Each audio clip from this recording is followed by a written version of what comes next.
Salam keluarga seberjalan mengikut Kristus.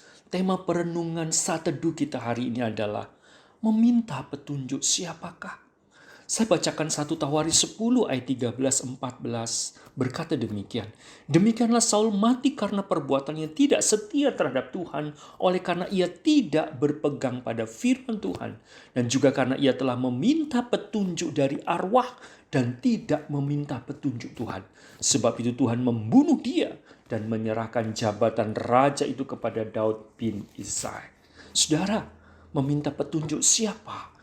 Alat kompas diperlukan untuk mengetahui arah yang dibutuhkan ketika hendak mencapai suatu tujuan supaya perjalanan sampai dengan selamat. Belajar dari sebuah sejarah.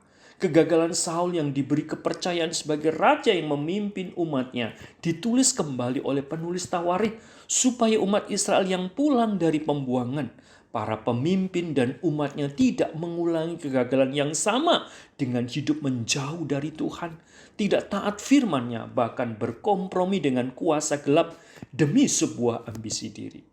Secara positif saat ini jemaat sebagai umat tebusannya, kita sadar keterbatasan kita sehingga kita perlu memohonkan belas kasihan Tuhan supaya hati kita dipimpin roh-Nya untuk mau belajar hidup seturut kehendak firman-Nya dalam segala keputusan dan tindakan kita, supaya kita berjalan seturut petunjuk firman-Nya.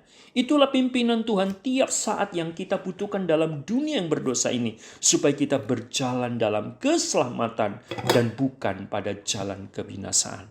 Jemaat kasih Tuhan, apakah hidup kita tiap hari sudah mengawalinya dengan berhasrat meminta petunjuk Tuhan dalam tiap keputusan dan karya pelayanan yang dipercayakannya kepada kita? Mari kita berdoa. Ya Bapa, anugerahi hati kami taat dipimpin Roh Kudus supaya dapat berjalan dalam petunjuk firman-Mu tiap-tiap langkah sampai akhir hidup kami. Amin.